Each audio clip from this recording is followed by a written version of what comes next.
Hey, don't walk away! Welcome back. Let's talk to this guy. Ren, what do you want? 1K, welcome back. Thanks, man. Is it okay if I ask you something? Sure, I came all this way. Lately, I've been feeling kind of insecure. Seeing the pictures of the megastructure that your team sent. I've started wondering whether the dome is kind of pointless. I see, yeah. Like, we could never build anything as impressive as that. The dome was meant to contain us, contain our impact. That's what the founder intended, right? But did she? If she did, why would she build Oh, you don't have to compare megastructure? yourself? But we don't necessarily know that Athena built the megastructure, right? Wait, what exactly did he say? Why would she build a megastructure if the dome was supposed to contain us? I don't see how those two statements are, like, or questions are even related. Because, like, the megastructure obviously isn't meant to contain us. But maybe the dome was meant to do that, but the megastructure is meant for something else. I don't think any of these questions make any sense here, to me. I really don't know, like, what they're trying to get at here. This seems, like, backwards to what I would want to say in this situation. I guess just maybe she never really believed that. I find that hard to accept. I know that some of the first companions have made similar claims, but there's just so much detail, so much history. It can't all be fake. Okay, yeah, that was a Thanks weird for the one. chat. I don't quite I hope you understand find Byron. what that was getting at. But okay, now we have to just run all the way back. Alright. Anyone else here to talk to? Those, like, gossip news people, are they here? No? Nope. This guy? Hello? Nope. What about the cat? Wait, what was that? Oh, you can't interact. The cat sanctuary? Is the cat still here, even though it's overcast? Yep. Sorry about that.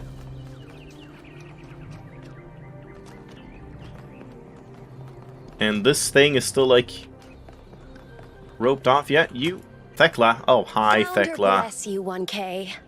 Now is the time of our great testing. The Yeah. deceiver Byron has been Okay. slain. And we must turn away from the path of sin, or suffer the same fate. Yeah, they sure are making her unlikable. Like, even though it feels like she's supposed to portray a different viewpoint than all the other ones in that sense, more of the, like, faith and religion and almost, like, cult-like stuff, they just make her so exaggerated that it's, like, impossible to relate or agree with her, even if you were kind of thinking more of the, like, oh, the teachings may be useful and necessary. I don't know. It's just weird. I don't know, like one of these, I suppose? But, like, this is obviously, like, no, I believe. I guess just why do you hate Byron so much? Because the values he teaches are evil. He wants to violate the earth with human filth, blacken the skies, and kill the oceans. Byron believes we can grow without repeating the mistakes of the past. Yeah, I mean, this is true, though. The tools of the sinner cannot be used to raise the sinner's palace. Never forget that, Well, 1K. you are a tool of the sinner, by definition, so off yourself, then. Yeah, Thekla is very, like, unrelatable. It's just, her viewpoints just don't make any sense, even as, like, an attempt to be, like, a polarizing opinion. It's just, like, impossible to see any value in them when she's just being, like, radical and nonsensical. I feel like a more nuanced take on that thing could have actually worked a lot better, but I don't know. I suppose that's what she's supposed to be.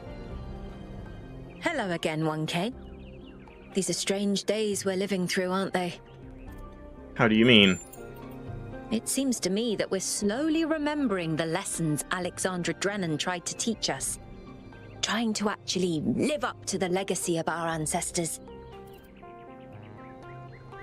I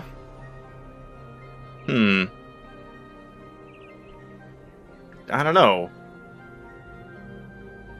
I guess I hope so. It's hard to believe things might really change, isn't it? But perhaps they will this time. Something's gonna change, alright. What would Alexander Drennan do about the megastructure? That seems more The same concrete. thing she'd do with any technology. Study Discover it. how it works and apply that knowledge for the common good. Yeah, and that's what Byron wants to do, and what I think we should do. What would she think about the goal? I think it would make her very, very sad. Yeah, because we're like arbitrarily limiting ourselves, I suppose. But then again, I do see some value in having some kind of restriction as well. What would she tell us to do? She worked to the very last moment of her life to ensure that we had free will. I don't think she would tell us anything. Yeah, okay, Have a nice day. you too. How the hell did you get all the way from over there? Instantly? Are you stalking me? This guy too? No, that was a different one for... Yeah, okay, so there's that. Cat Museum, or Cat Memorial, that had someone, right? We should be able to talk to them as well. So I guess it's just like every single... Nope. Never mind. Oh, that's Atal, I see. Right. But yeah, like every NPC that we were able to talk to before, we can talk to again. So maybe the person over here that was like, I need a new dude bro, look bro, or something. So yeah, right here, I like saw this, went around, and then never actually went inside, I think. Something like that. Because I was just looking around first. I intended to go in afterwards, and then just never did.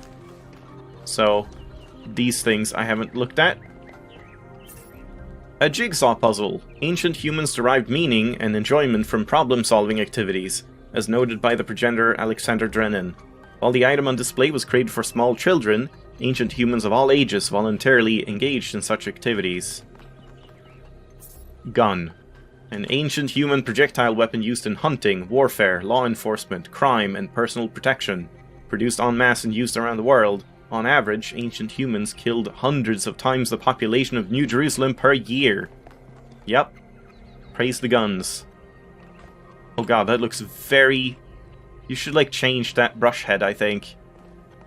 I think it's about time. The ancient human mastication apparatus required frequent maintenance. This device is theorized to be an advanced electrical tool for this purpose, although some scholars maintain that its actual use was ritualistic and intended to mark the sunrise and sunset. What? Oh, I see, yeah, because he did it morning and night. Okay, fair enough. A printed edition of the complete works of Straton of Stagira, I forget how he was pronounced, the materialist philosopher who defined the Talos principle, edited by Athanasios T. Huber, no idea how to pronounce that. A simple utensil used to transport nutrients to an ancient human's mouth, often found in conjunction with a knife and spoon. Yeah, you also need to change that head. Humans invented complex magnification devices in order to better understand the component parts of the world they inhabited. This led to major discoveries in biology, physics, philosophy, and many other fields. And there we go. Yeah, nice. We are done with that. And these other ones we already checked. Not sure if there's anything else here. This place had the, like, yeah, this guy. Yep. Hello. Belmarsh. Founder bless you, friend. How's your meditation going? What do you think about everything the expedition has uncovered so far? I wouldn't worry too much about any of it. Yeah. The Founder is an idea, a story we collectively tell ourselves. There is no truth for you to discover, and all these amazing technologies are really just more stories for us to believe. Nothing is real, Or man. just believe. Goodbye. Uh-huh.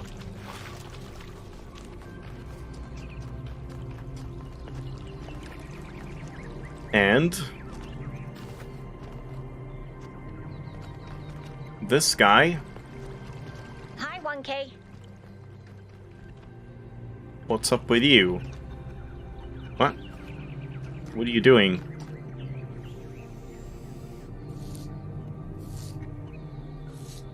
I don't know why the cats are so, like, glitchy right now. Just constantly, like, flickering back and forth. I don't know if it's because of the, like, lighting condition or something. 1K, you're back. How have you been, Dossicles? I forget how to pronounce that. Let's not talk about me. Let's talk about that replication technology you found. Sure. You have to get hold of it, 1K. You have to. Because If don't, you want a I think I'm duplicate of gonna yourself? die of loneliness. And I think this whole city's gonna slowly suffocate. I mean, do you really think the founder would have designed such a large city if she intended for us to stop at 1,000 inhabitants? That's not even enough to fill a village. I don't know. Again, like, I think we probably should use that technology, but maybe not, like, carelessly. Yeah, I mean, I guess I'll do my best. I guess. My best might not be anything. Thanks. I don't know how much longer I can go Yeah. on He feeling just like wants this. us to, like, duplicate people so he can, like, hit on them. So, where was the dude bro guy? I think the dude bro guy was, like... Man, it's so stuttery here. I think he was, like, over here somewhere? Near the start, but... Or here? But I couldn't see him.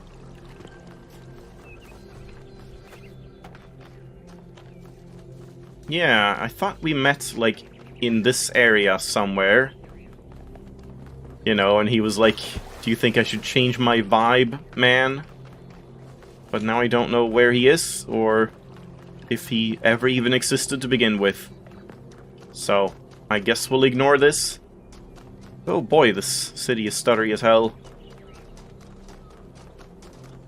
Good to see you, 1K. So, I think that's everything. So let's check out this... Oh, but what do you mean?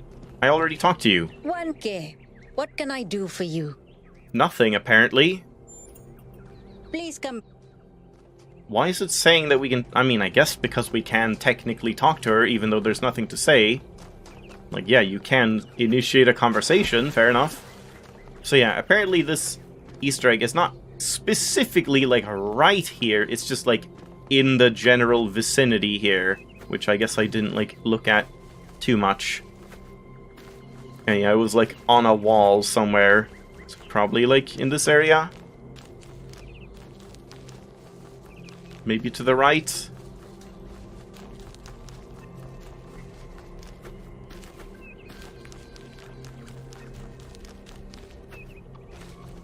Yeah, maybe over here.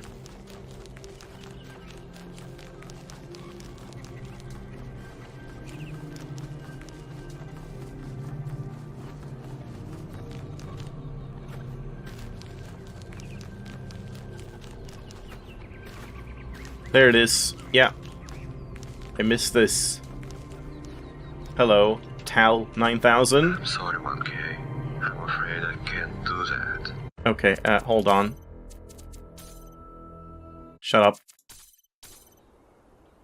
Oh, that's it?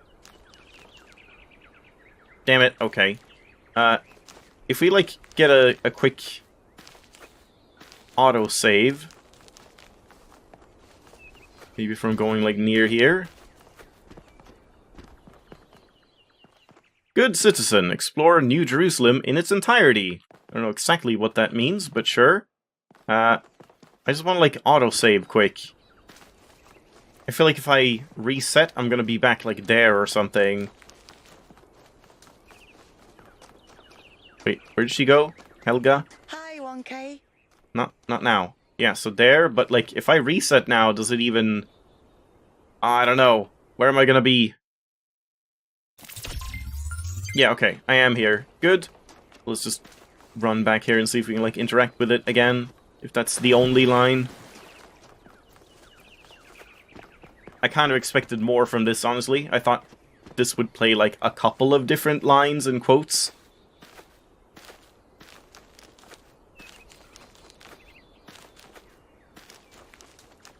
I'm sorry, 1K. I'm afraid I can't do that. Yeah. Is that just like a dev or something? Probably. Just trying to get a shot. So yeah, there we go. Let's get the music again. And we might not have time to check out all of this, but let's start with talking to Neum. Welcome to the Gehenna Memorial Interactive Fiction Exhibition. Oh, it's you, 1K. Please tell me, you were there when everything went sideways. Do you think Byron will be all right? He's dead. I mean, yeah, both of these are true. If we find him, he'll be fine, and maybe not necessarily, but I don't know. His mind was stuck in a data stream overload. That sounds dangerous. Make sure you find him and pull him out. Yeah, I'll try. He's a menace, but we need him. But anyway, you've come to take a well-deserved break from your expedition. So let's talk about something else. What's Gehenna? Gehenna was a place in the simulation. A prison where Elohim exiled the minds that didn't fit his plans. In time, the prison became a community with a culture of its own. What happened to the people of Gehenna? In the very last moments of the simulation, Elohim realized what he'd done and sent his messenger Uriel to free the prisoners. They were uploaded to the gold disc, and their legacy is part of all of us. Why text adventures? Text adventures were one of the few art forms available to the people of Gehenna. By continuing to work in that medium, we keep their memory alive. How do you see the role of the artist in society? I don't think the role of the artist should be reduced to any single social function. The artist isn't an educator or a moralist. Art isn't about teaching us lessons or imparting values. Nor do I think it's simply self-expression. The best art reaches out beyond the self, into something ineffable. The creative impulse can't really be quantified or predicted. That's why artistic freedom is so profoundly essential. Without the freedom to shock, to offend, to transgress, art becomes stagnant. Yeah, I mean, that's true. But I think it can also contain a lot of that stuff you talked about, like, you know, educational stuff and moral stuff and whatever.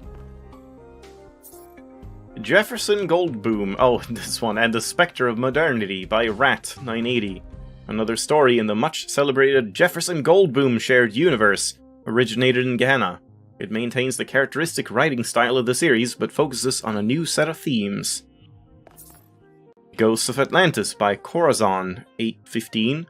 A lyrical, atmospheric quasi-sequel to Atlantis, a classic work created by Lilith. The original game told the story of the inundation of the mythical island, no doubt reflecting the impending fate of the citizens of Gehenna. Argument Simulator by Guta972, a short, punchy work of games as commentary. Do you agree with the conclusion it suggests?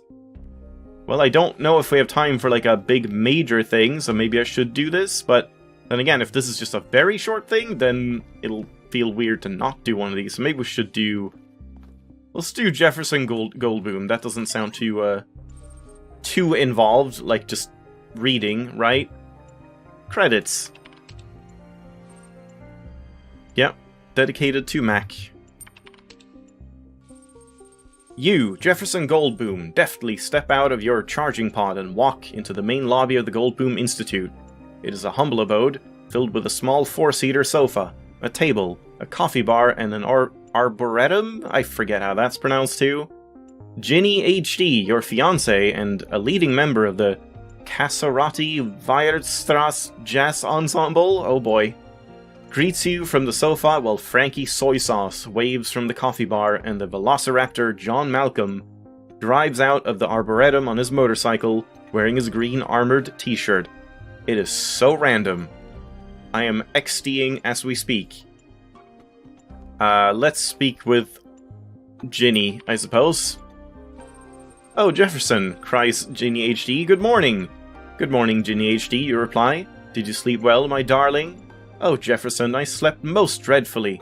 "Why is that? Is your charging pod too hard?" "No, Jefferson, that is not it at all," Ginny HD mourns. "My charging pod is very comfortable. I don't know why I slept so poorly, but I woke up on this small 4-seater sofa, which is strange, because I went to sleep in my room." You think about this carefully while stroking your guitar. Ginny HD has no problem recharging most nights. You are about to reply when a klaxon resounds throughout the Goldboom Institute. Just shut it off and ignore it.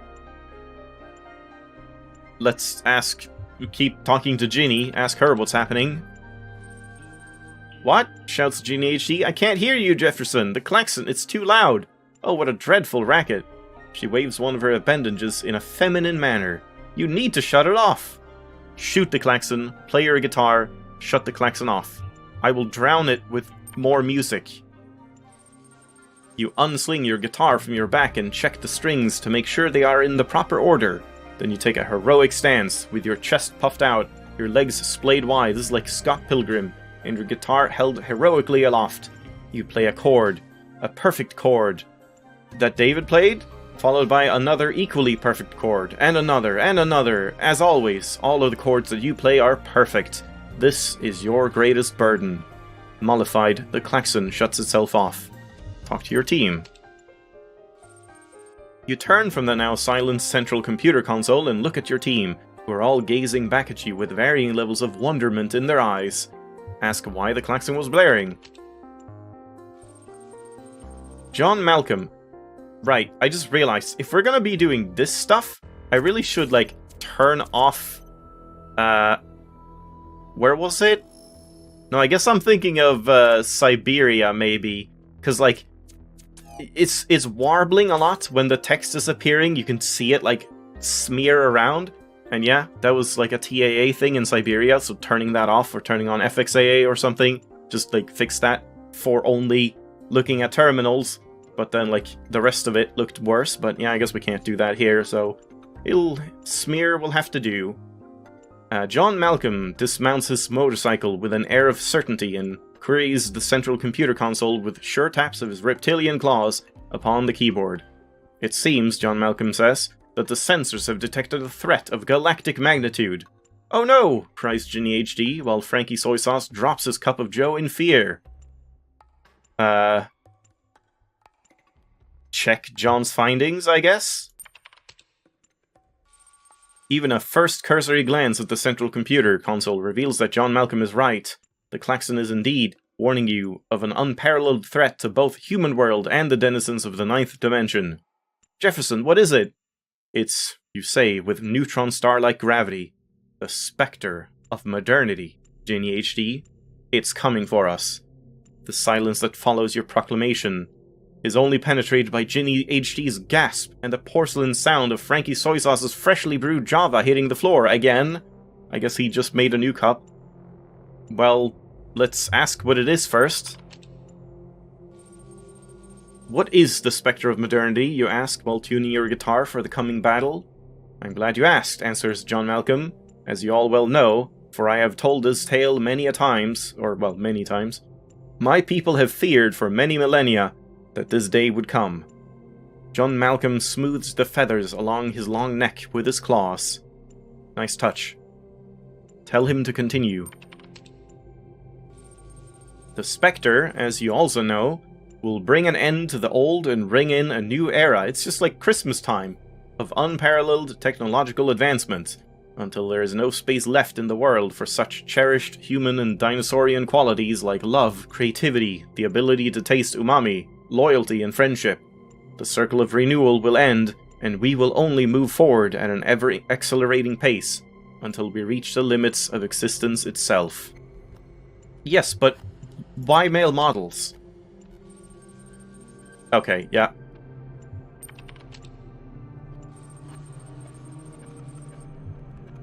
When will it arrive? Right now. "The Spectre of Modernity travels at the speed of time itself," says John Malcolm gravely. "It has already arrived, Jefferson. We just haven't encountered it yet." Frankie Soy Sauce turns from the coffee maker, a fresh cup of battery acid clutched carefully in his human fingers. We must do something, Jefferson. I do not care for umami, but if the Spectre takes away my ability to taste coffee, I do not know whatever I will do. Reassure him. All tastes are precious to us, Frankie, you say. Sweet, salty, sour, bitter, and yes, also umami. I feel like bitter should have been the and yes. We shan't surrender any of them, for they are what renders us human. Yeah, no one that doesn't have a sense of taste is, by definition, human. Take action. Friends, humans, dinosaurians, countrymen, possessed by a sudden urge to act, you jump up on the coffee maker, much to Frankie Soy Sauce's dismay. We cannot let this threat to our very way of life go unanswered. No, we must stand against this Spectre and not yield until we are victorious. Will you stand with me? Wait for the response. Yes, my darling, anything for human world, cries Genie HD. Friend, you know that I will stand by you until the bitter end, adds John Malcolm solemnly. For coffee, shouts Frankie Soy Sauce, and for love. But, asks Genie HD after the shouting and swearing of fealty is done, how will we prevail? The Spectre of Modernity is too powerful for you to fight it on your own. Of course she is right, as she usually is. Well, we can defeat it with the power of love, I guess. I mean, it's probably better to take John Malcolm, he knows about this, but... love. Oh, Jefferson, Genie HD exclaims, I will be the best companion you could wish for. But tell me, Jefferson, the Spectre of Modernity travels along the continued sequence of existence and events that occur in an apparently irreversible succession from the past, through the present, into the future, and is by definition already everywhere. Where can we possibly go to find a way to defeat it? Oh god. Just go and confront it? Jungle, islands, or ocean? Yeah, so sadly, I think I just have to, like, stop here, and then I guess, like, if it doesn't save, I'll just have to redo these choices until we get to this part again. Because, yeah, this seems like it's gonna be a while, especially if we're gonna, like, try out different routes and stuff like that. So, yep. That'll be that for today. Oh boy, looks like we actually are gonna be back in New Jerusalem for quite a while. If, like, this is not even the lengthiest one, I would imagine the Atlantis one is longer, but we'll see. So thanks for watching, hope you enjoyed, and pray for my voice in the coming times. I'll see you next time.